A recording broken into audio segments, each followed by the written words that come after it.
1, go. Hello. This is Ignacy and Portal Games. And this is the Podfather of Gaming, Stephen Bonacore. You are listening to Board Games Insider, episode 211. And we are recording on October 5th, 2021. It's October 6th, at least in Poland. Hello. It's October 6th. Wow, I'm off the game today, Ignacy. Board Games Insider is a proud member of the Dice Tower Network, and Tom Vassell has committed the ultimate crime against the Podfather. He has insulted, he has mocked the Podfather's new ride. That's it. We're going to war. I assume you saw some of my social media nonsense over the past week. I must say that I try to be neutral in the war against you, against Tom, but with this situation, mocking your amazing ride Thank you. in this amazing car through different states and different attractions, ridiculous. It was a great adventure. At least it looked like a great adventure. I said it last week. I'm happy for you. Thank you, man. Seeing how you can enjoy the life and being a positive force. I really enjoyed that. Even though it was not my car, I wasn't driving, but I really enjoyed just watching how fun you have. Yeah, thank you. We'll get to more of that and the adventure in the, after we, when we get to talking about each other's stuff. But for now, we go to the Portal Games. What is happening, sir, inside Portal Games? Yeah, we are not driving fancy cars. We are preparing to deliver games to Essen because next week, believe it or not, next week there is the Essen, the biggest show in Europe for board games. So all our print runs are ready to deliver to Germany, as we talked many times. Fortunately, Germany is so close to Poland, so there is no chances for some surprises. We will deliver these games.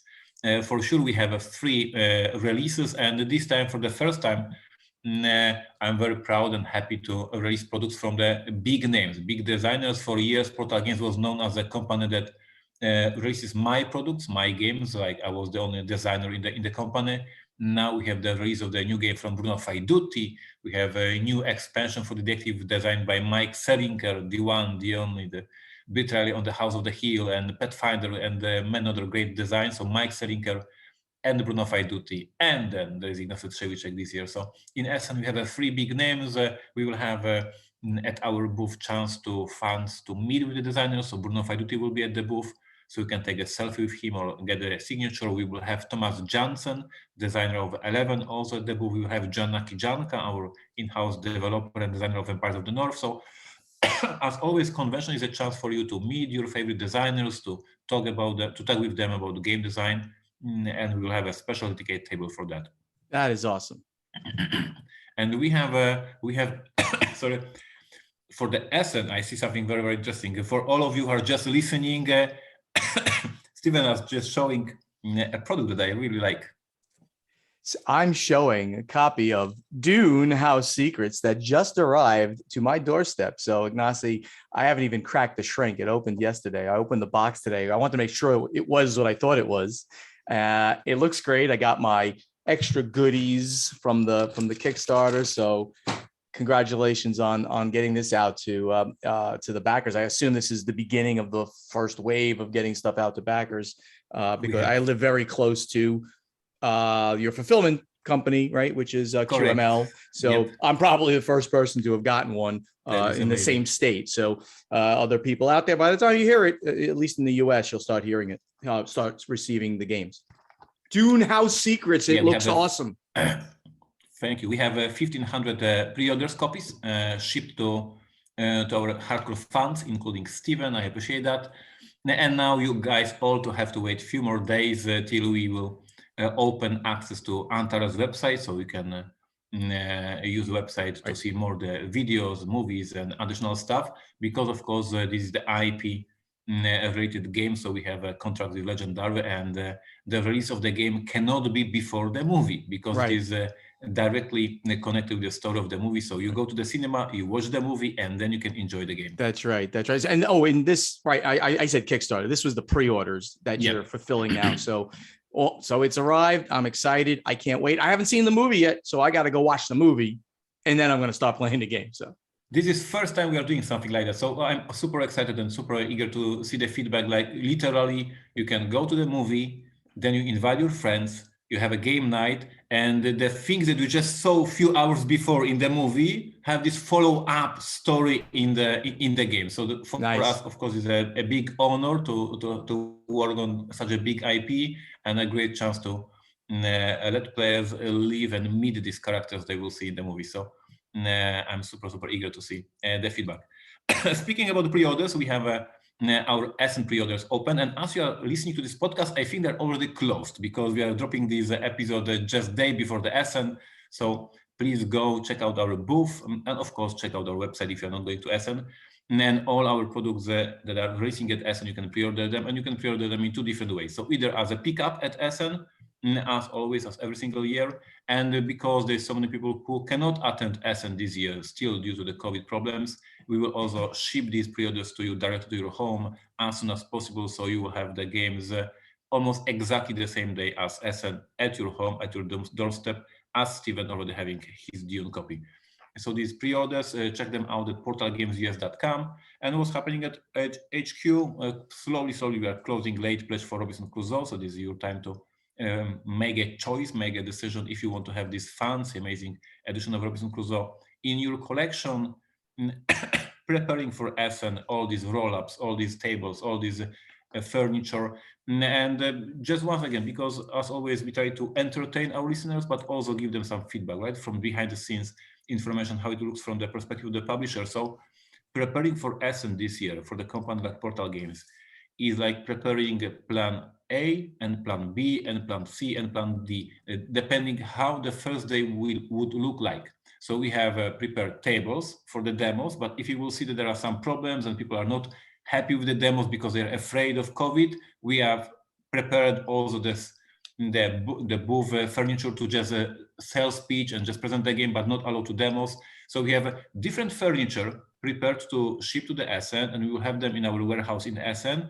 And after the first day, the whole team is prepared to modify the look and the setup of the booth depending how the first day looks like. So this is one thing, giving you the feedback. We are living in the weird times. We are trying to adjust. We are trying to get back to normal, but we are not yet there. We are not yet at the normal stage. So for the publishers, it's a very tricky part, especially in Germany, when you have a very strict laws about the COVID. So for instance, as for now, as we are recording, the regulations are that every person who takes part in the demo at the booth, we as an organizer of this demo have to take the data of this person, the name and the contact number. So if there is a COVID situation, they can track this person, that this person played this game at this booth and maybe there was some COVID problem. So all the new challenges for the publishers, and very eager to see how this Essen would look like. I'm coming, of course, personally and my team, and we are prepared for different solutions.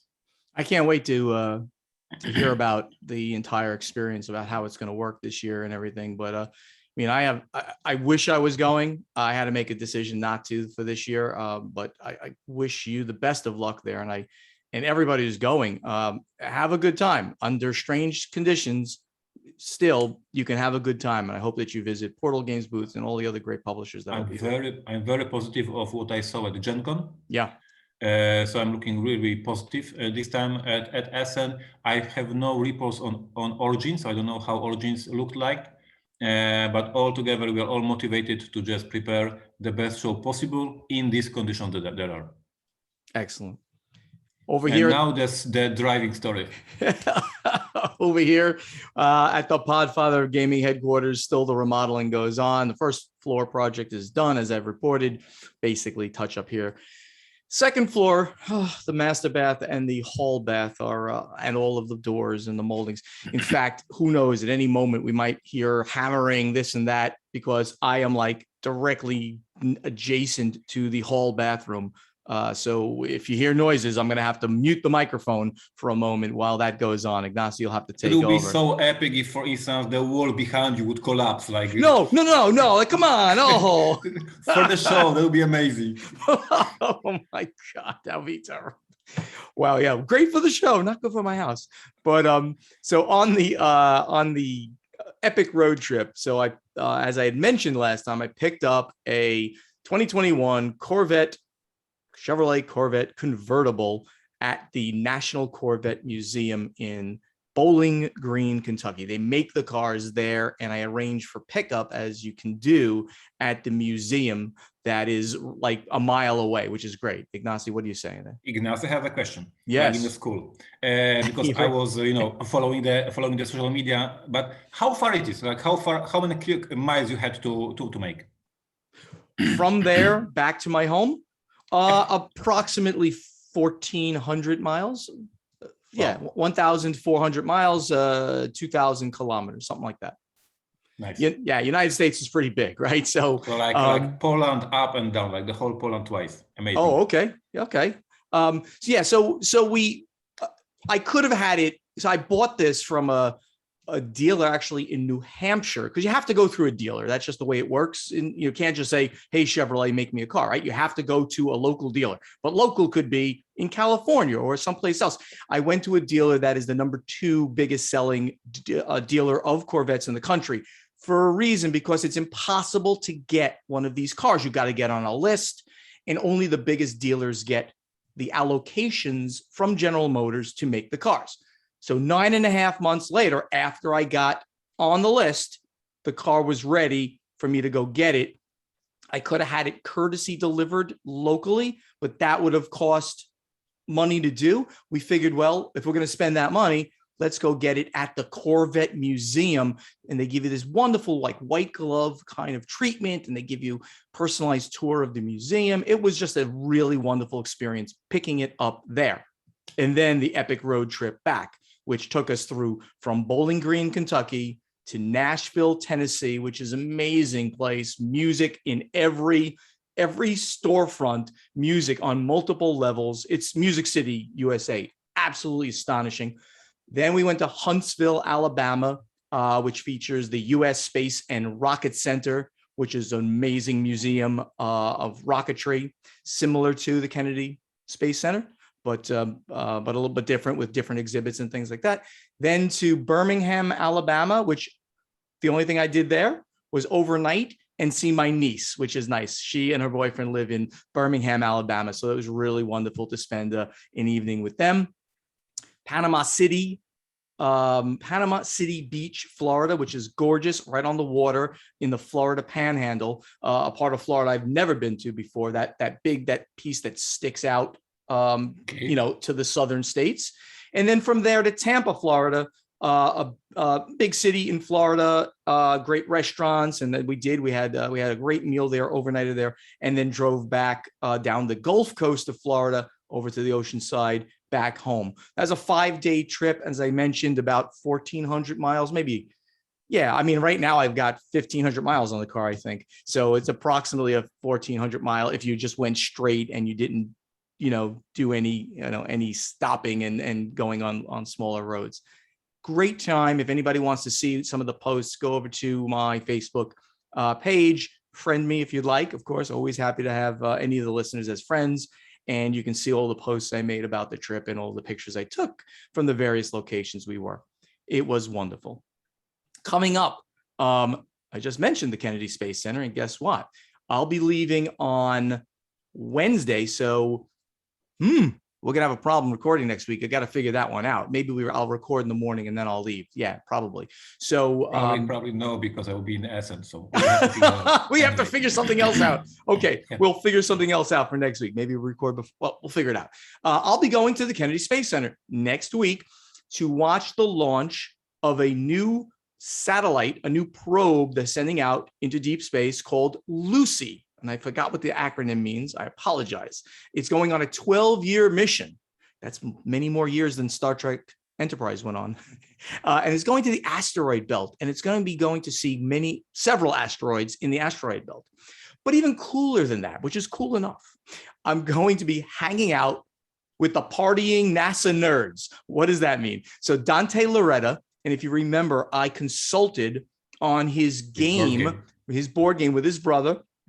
And that was called Pisces. And that was a game about fishing conservation. I consulted on that. And he was the principal investigator on the OSIRIS-REx mission, which also went to asteroids earlier this year. And they're bringing back a sample off of an asteroid back to Earth. It'll be coming back, I think, in 2023. It's going to take a while to get back.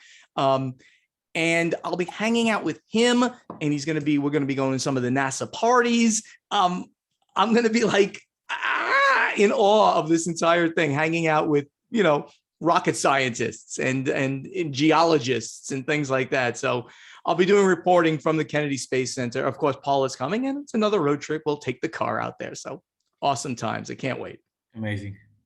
Of course, Origins just went on. I was not there. I'm getting reports back that it was lightly attended, for what it was, which is a shame. I don't have any of the stats yet on it. Ignacy, I don't know if you saw any of the stats. I haven't seen anything about yet.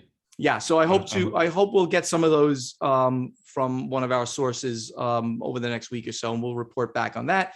Of course, we mentioned Essen is next week. Good luck on that one, Ignacy. November then becomes a full travel month, basically, for me, because I'm going to be doing the Dice Tower Retreat #2 this year. That's in Orlando, Florida, so traveling up to Orlando. Then directly from that, we come back, we fly out to BGG Con in Dallas. Love that convention as well. From there, I'm going to go back to New Jersey directly to my mom's house, and we're going to be spending Thanksgiving there with her and the family, which I look forward to. Then when I come back, just 2 weeks after that, I'll be flying to PAX Unplugged in Philadelphia. And I've been invited, I don't have many details on this, but I'm invited to host the pre-PAX Unplugged Industry Mixer, which is kind of cool. I went to this in 2019, and it was so much fun. Basically, publishers get tables, they show off their games to other people who were invited. It was a lot of fun. If you see me, I'll probably give you a drink ticket or something like that. We'll work that out. But it's a cash bar, and it's just a fun time before the actual convention starts, about a half mile away. Hopefully, it won't be as cold as last year when I was there, because I was walking through the city of Philadelphia, freezing my butt off. So hopefully, it'll be slightly warmer than it was. Anyway, that's what's happening. When we have a lot of news, let's get over to the event deck. So we have some great news in the industry, directly from Kickstarter, that the tabletop games segment on Kickstarter was up 22% in the first half of 2021. And that's just, again, 22% over another record year, over another record. So just crazy. This follows a 46% jump in dollars funded in the first half of 2020. So we had 46% a year before. Now we have 22% more than that.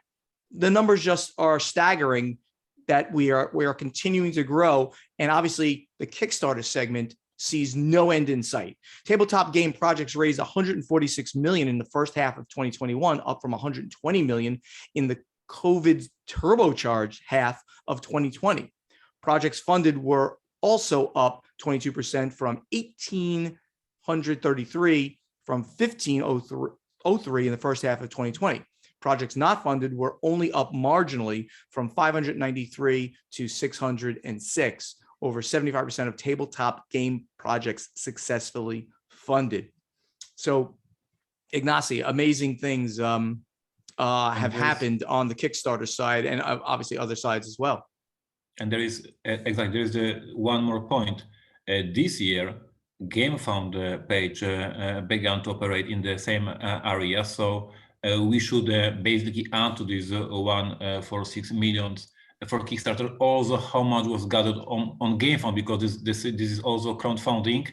So we have now two platforms successfully bringing new games to life, and the GameFound has a very good opening as well. So overall, yes, every year we report that it is growing, and the sky is the limit apparently. I don't get it, how many more games can be published and how many people will back them, but it's obviously so much more people coming to our industry and discovering these games, and it is all good for us. Very, very, very cool stuff happening. So Simon news here, and this is something that Ignacy specifically says he doesn't understand. Simon announced that they will partner with Monsoon Digital to create a new series of digital collectibles and promos using NFTs, non-fungible tokens, which will release on Monsoon's upcoming trading platform. Getting into the blockchain collectibles business has been one of the hot trends for geek culture related companies in 2021. In April, Funko went headlong into NFT collectibles when they picked up a majority stake in Tokenhead. Monsoon Digital will be launching their NFT collectible trading site into a public beta later in 2021, and Simon's first wave of digital collectible packs are slated to be one of its flagship product lines. So Ignacy, how is this going to help us? How is it going to do something for us? This NFTs in board gaming. If it works, it will. Simon will reach people who are into NFT and had never heard about the board games, and they will just say, "Oh, this looks cool. I would like to have this NFT file or whatever it is," and they will maybe discover the Simon. I'm skeptical this time, and it is based on what we are reporting for years now, that board gamers are rather conservative. Like all these, for how many years we are already talking about the app-driven board games, and everybody says so much, I don't play board games and apps, etc. There was this Alexa thing that I was trying to start, and it never catched up. So, like, board gamers basically they want their cardboard, they want their, dice, maybe their miniatures, and they want anything else. So, on one hand, I'm obviously super for driving new ideas and exploring new areas and trying to find new customers. But I don't see those people who complain on forums that they don't like Descent because it has an app, that they will, jump into the NFT ideas. And I'm trying, it does not tell you in the article what they're going to put up on this new platform, what NFTs, what digital assets. Of course, it has to be a digital asset of somebody. Is it pieces of art from their games? Don't know. Should be interesting. And this is a very good point with what you're making, because they say here in the press release that the 100,000 Kickstarter backers that back the Simon products will get the free NFT. So we both know that Simon doesn't have 100,000 pieces of art. That's for sure, right? So probably not. Yeah, I mean, you're right. Not. So this cannot be a piece of art from Adrian Smith or whatever, right? So yes, you have a good point that no clue what we will get. I was a backer for some of the games for Simon, so I will get something. I will report what I get. Oh, wow. So I'm going to get something too, I guess. This is going to be interesting. I mean, really. Can we exchange them? This is like how it works. Like I can then sell one of them to you. Yes. I mean, it is yours. Like that's the whole point of an NFT. And the word non-fungible, it's in English, fungible means fundable. Fungible means interchangeable. Non-fungible means not interchangeable. So I have something that you don't have.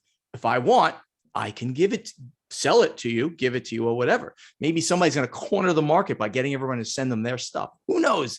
It's going to be interesting. I was backer for Blood Rage. We'll see what I get. It should be very, very interesting.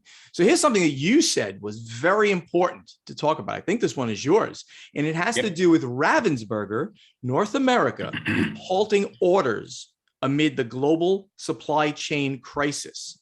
And if there's any doubt as to the severity of the global supply chain crisis and its impact on toy and game makers, a letter sent to retailers by Ravensburger North America CEO Philip Frank should make it clear, effective September 17th. So this is about 3 weeks ago, Ravensburger Ravensburger will halt the acceptance of additional orders for the foreseeable future. So you're not going to be able to order any Ravensburger products in North America, it looks like. Ignacy, what else is going on here? This is important, right? So they said that there is so much delay in the delivery of the product that they know they have not enough stock, in the warehouses, And they said, please don't order because it makes no sense. We will not deliver this before Christmas. So we are not taking any orders because we'll just disappoint you. And this is like, for me, like a bad signal, like a, super flashlight, like there is a really huge problem with the logistics. The whole industry is shaking. And if you, our listeners, read some small Kickstarter creator who complains that he has this problem delivering the game, please don't hate him. Like really, like the biggest companies in the world, and Ravensburger is one of the biggest publishers in Germany. Obviously, the American side is smaller, but still, this is one of the biggest publishers of board games in the world and puzzles as well. And they are saying, we don't have a product. We stop taking orders. It shows you in like a super bright light.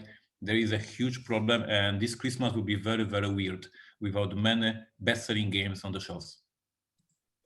Very, very interesting times to live in, huh? In another piece of bad news and very odd news, Pandasaurus Games suffered a break-in at their warehouse. And furthermore, they suffered this break-in during Gen Con, like right as the show. That was few days before Gen Con, like 2 or 3 days before Gen Con. They were just preparing for the show. Right. And I think they were actually, at least some of them were already there, right? They were on the road. In fact, it says here earlier today, Pandasaurus co-owners Molly and Nathan got a call from the warehouse while Brian and Danny, I know them well, were on the road to Indy. Apparently, there was a break-in overnight and professional thieves got access to the warehouse facilities. They stole product and loaded it onto a truck.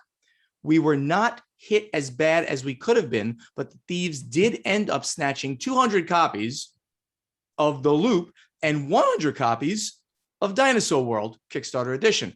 The stolen product was immediately offloaded to an online seller who has already listed it on sites such as eBay.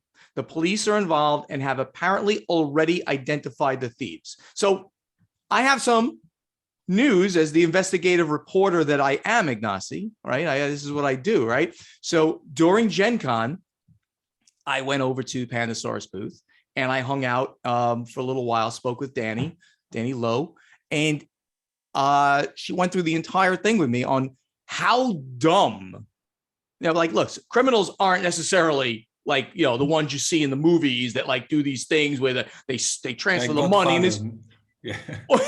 These people sometimes are very dumb. So the police, they identified. The thing was, it was like a former employee of the warehouse, someone who was there for a little while, very short time, cased the joint, so to speak, if you understand that slang English. They got to understand where things were and what the more valuable stuff would be, and then brought in other criminals, pulled the truck up and just stole like the 2 latest releases, which they thought they can put onto eBay, under some crappy seller that is selling counterfeit stuff, or not in this case, not counterfeit, but illegal goods. So you can tie back into all the other stuff I talk about on how bad, eBay can be. They figured out who it was and they were on the trail. I don't have the final thing. Did they arrest them or not? But they knew what was going on. Not a smart thing to do. And for such a niche product like this new release from a small, medium-sized board game company, you really think it's going to be that easy to fence the stuff? No, it's not. Another dumb idea by some dumb criminals. So I'm sorry that Pandasaurus had to go through this, of course. But in the end, they will most likely be made whole with insurance and things like that. And the knowledge that the criminals will be, if not already, brought to justice. Yeah, this is story like from the comedy movie, basically, because they probably didn't figure out that the product they stole was not yet delivered to the backers or not yet released, because there was a Gen Con release. So if they pulled on eBay product that is not yet released, they were so easy to catch up. And that was like really dumb people. I had a story from like 20 years ago. I got a break into my game store. I run a game store many years ago. And nothing was stolen because I just had the miniature games and Magic the Gathering, and the thieves thought it is a video game store, and they were expecting for some computers and the video games, and they break in. They saw only some stupid miniatures of dwarves and elves, and they just left. And I had to report to police that there was a breaking, but nothing was stolen. This is how thieves in Poland thought about the geeks back then. They thought, whatever, stupid stuff, and they just left. Crazy, crazy. So GAMA, Ignacy's favorite organization in the world, just had a special election because if you recall, GAMA reorganized. Surprise. No, but take it easy, Ignacy. GAMA reorganized. We reported on this earlier this year that they redid the bylaws so that it will no longer be a publisher-centric organization. It was absolutely, it grew up as the Game Manufacturers Association. We call that publisher these days. So GAMA, Game Manufacturers Association, is no longer really a publisher's organization. It's now going to be all of the tiers and all of the adjacencies of game publishing will be represented with board seats. Very, very good, very, very different than it was in the past, and all good things. So they had a special election to elect these new board seats in the new categories. And I'll just quickly read it. There's a board seat for creator or creatives, and that was won by Grace Collins. Media and events, that's something that, like, for instance, I could run for. That was won by Monica Razzo. Congratulations, Monica. I know her.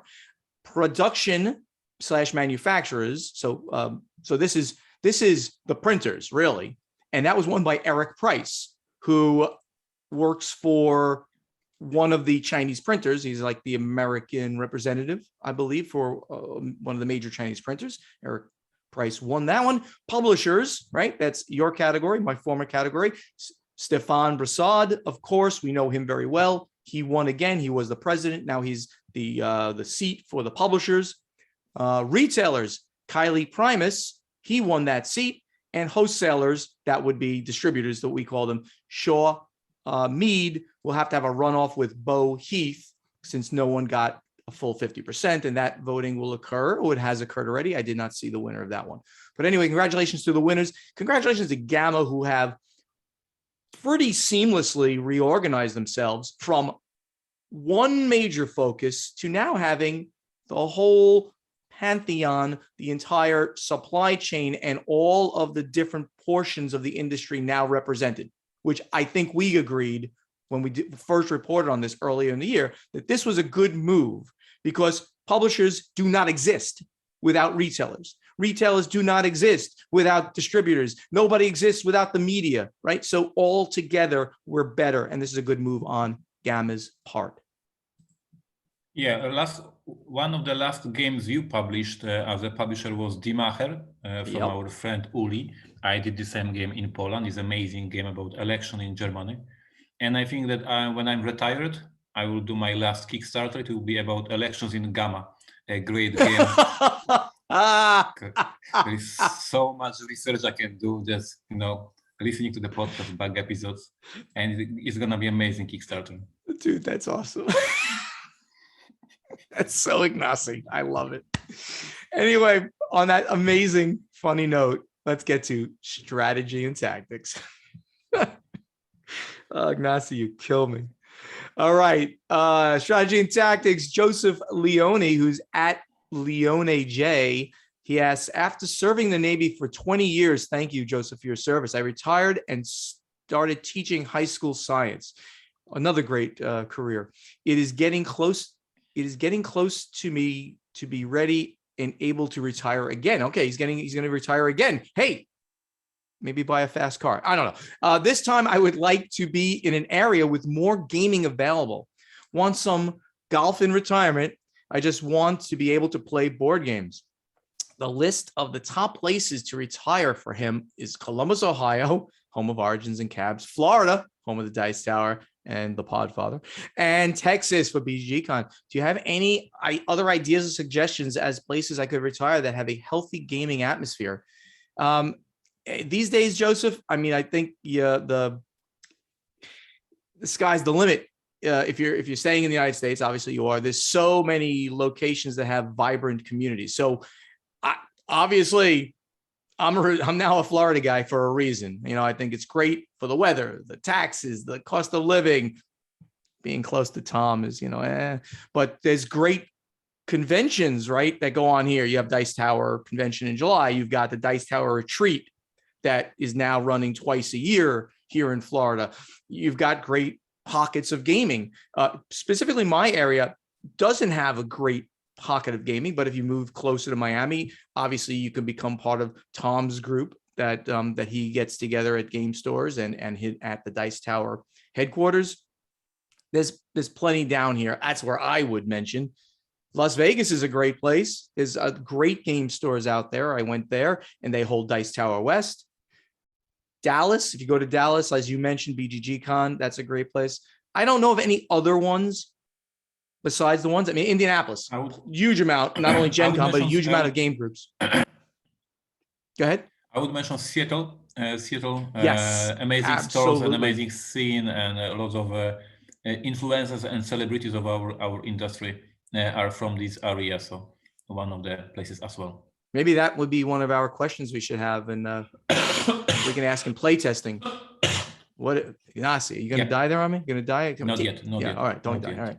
So that's, I think figuring out where you want to live for the rest of your life, and make the top 3 choices there, and then figure out what's got the best gaming experience is probably the way to go, Joseph. Chris Schreiber. Hey, Chris. Chris did some work for me at Stronghold for a while. At Chris Schreiber on Board Game Geek. With so many games coming out each year, not every terrific game catches fire. Very true. In some cases, these underappreciated games may even get great reviews, but they just don't deliver pop and get sales. A, what is a title in your catalogs or Ignacy's catalog that you feel is underappreciated? And B, what is a hidden gem that you love to play? For example, you love it, but in your opinion, it just doesn't get the respect that it deserves. Ignacy, why don't you start with this one? I would, of course, for games that we release and we are not continuing with expansions, it is a quite easy signal that it is not that popular as we expected, and there is no a big line of the game. So when I look at my website, one of them is probably Monolith Arena that we released. We had 2 expansions, and then we had to stop the line and not release. This is a brilliant, amazing game, strategy, very fast, very tactical, and yet somehow didn't catch up and didn't and is not very, very popular. So I would pick a Monolith Arena. For the hidden gem, I would go with the game that we released here in Poland and also didn't become a big seller. And it bothers me a lot because I absolutely love the game. The game is called Mezzo. It is from Colossal Games. I know, Steven, you know Travis. And it was developed by him. Mezzo is area control game, as amazing, as good, like a Blood Rage, like Rising Sun. But somehow, because Colossal Games is a smaller company, the Simon Games, so they didn't have this attention of the geeks. So I would put Mezzo right next to Godfather from Eric Lang and next to the Blood Rage from Eric Lang. And yet, because it is a different publisher with a less stretch in promotion, the game didn't have this impact. So I strongly recommend you guys check out Mezzo, one of the best area control games on the market, and yet underrated. Yeah. So I'll mention, since obviously he wrote this while I was still at Stronghold, I'll mention some stuff in Stronghold's catalog. The one that I mention a lot, underappreciated, is Space Cadets Away Missions. That was my big miniatures game that I did. I think the price point hurt it, because people weren't expecting me to put out like $100 game, 99 or 90, whatever it was, whatever the final price point was. But it's an amazing, and it's campaign based with so much content in there for you to explore and to re-explore, and the characters. And there was just a lot in there that you could do. And the miniatures were great in a theme that's way underdone. It was retro, like 1950s sci-fi. The hidden gem, it's hard to say a hidden gem. but it's a game that I love to play and I play a lot is Flamme Rouge. I think a lot of people have played it, so maybe it's not as hidden as you think, as one might say. But to me, it's like the best racing game out there. Happens to be about bicycle racing, but all the tactics from racing, from NASCAR racing or Formula One racing, all that is part of the game. It's just that, you know, you're a human on a bicycle teams. You got a team of two, and you're trying to get one of your bikers across the line. Phenomenal race game. Check out Flamme Rouge. Bill Anderson, he says, great show. He's at Nix603. Great show. Thank you for taking time to record. Both of you, Ignacy and Stephen, attend a fair number of conventions on behalf of your companies. I'd love to hear your thoughts on the following. How heavily does the attendee count, the number of attendees, influence sales? Is there a direct correlation, or is it more nebulous based on type of show? Adepticon, for instance, has a large number of attendees, but it's primarily a miniatures wargaming convention with board games. Gen Con is widely understood as a buying or retail-centered show. Geekway to the west is smaller, but more focused on board games, etc. So, Ignacy, let's start one at a time. He asks a few questions here. So, how does attendee count influence the sales? But this is, and he makes a perfect point that not only the number of how many attendees, but the theme or the feeling of the convention. And we can give a perfect example. BGGCon in Dallas. It has a legit numbers, but people are going there because it's end of the year. They just want to chill out, play games, and you're not going to BGGCon to per se buy games. While at the Gen Con, you are going to buy all these freaking new games that are going to be released, right? So even the approach of the user, approach of the attendee is completely different in these two conventions. And then we can obviously talk numbers, and these numbers on one hand, of course, matters. If there's a bigger pool of the attendees, there is a bigger chance that somebody will buy the game, but it is not always one-to-one. And once again, giving an example of Gen Con, there's this big number of Gen Con attendees, but half of them, and I'm making this like maybe it is not half, but let's say half of them are role-playing gamers who are going there to play Dungeons and Dragons, to play in the LARP, to play in the cosplay, and they will never be interested in terraforming Mars or Imperial Settlers. So you see the big number, but some of them are not interested whatsoever in your games. So of course, the bigger convention, the better. The numbers are important, but this is not like I see the number and I can calculate how many copies I will sell. It is not that easy. Not that easy. And I'm going to add to that a convention like BGGCon, where I am first bringing the latest releases, which probably showed up at Essen first, but only a month later. So the US hasn't seen them yet. A convention like BGGCon with quote unquote small numbers still can sell tremendously well. The year that I had Terraforming Mars and Great Western Trail together was an epically good year at BGGCon. Sold out of Terraforming Mars in 14 minutes, I think it was, and Great Western Trail in 24 minutes. It was like crazy. And that was it. And I wasn't getting any more after that because that was all I could get. So it's based on attendance. It's based on if you have the product, the new product that people want, and that they're savvy enough to want that new product. They know about it and they're ready to buy it if you have it. So that's how that works. What tricks or features do you feel are missing from the current convention scene? How could a smaller convention, quote, think outside the box to provide a stronger draw for publishers, gamers, game designers, and developers? I run an ongoing crusade with the smaller conventions. So of course, Essen and Gen Con are like a completely different beast. But if you are talking as the convention, you guys call them in America local conventions, correct? It's like a convention for 1,500 people. Sure.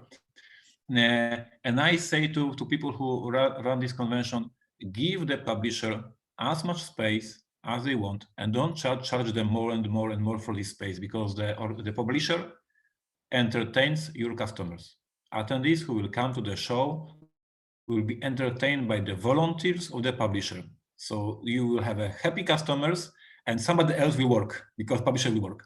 And we see in many conventions that they charge you for the space, and the more space you take, you have to pay more, and then you calculate if you can afford it, and etc., etc. While I say to them, I come here to entertain your customers. Give me the space. Let me do my job.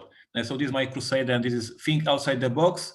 Give the publisher as much space as they ask. and you'll be fine. I think that's a great way to think about it. And just as he mentions, for the smaller conventions, to try to attract some publishers that otherwise, well, it's too small to go. But if you don't charge me anything or minimal or something, or you give me X amount for free, then maybe I do want to show up and demo some games for a new market that I haven't been in. Convention like Geekway, which has a decent number of people, I didn't go for a long time until I realized that, wow, this is some alpha type gamers here. I want to be there. I still had to pay for the space, but I get it. It's a good point. How impactful has the growing trend for play to win libraries at smaller conventions been for your companies? Has it been a positive or just another spin on game marketing? I'll go on that one. I think the play to win thing is phenomenal. I mean, it's going to get people to try games. And sure, you're going to be giving away X number of games for free. It's marketing materials well worth it. And of course, after the play to win, they give out those prizes on that Sunday, usually early. People come over to booth, didn't win it. So, hey, let me pick up a copy of that. Let me pick up a copy of that. And of course, people then take home the knowledge like, oh, I'm going to go pick up this game and that game after the show as well. So I think it's a really good thing. And it's being done very well through the Envoy program. Yes, I agree. And I do believe, and of course, me as a publisher and designer, I do believe that if somebody plays my game, he will love it because I believe in this title. So if there's any tool that make people play my game, encourage them to discover this game, it is good for my company. So I'm all in for these ideas. Very cool. Yeah, you sound like you're going to die on me, Ignacy. Be careful. Let's get over to our place testing segment. So this week, it's my question, and I am asking Ignacy and then everybody out there. Did the pandemic change your game buying habits? For example, did you buy more or less gaming stuff due to the pandemic or during the pandemic? Maybe I should say it kind of that way. Did you buy more from Kickstarter than you previously did? And have your buying habits returned to the way they were in 2019 by now? Ignacy, tell me. My habits changed a lot. I'm very happy that Mary is not listening to our podcast because now I'm going to be very honest with you. I'm buying much more games, and I'm buying much more games first because I have more time to play them. We travel, we don't travel basically. So I have more time, more free weekends because there's no convention. So I have more time to play. And previously, of course, this is because my job and for this event was the same case. We were bringing so many games from the conventions. We were going to a convention, we were trading games, we had our industry friends. So from every single conventions, I was bringing like a pack of board games as a gift.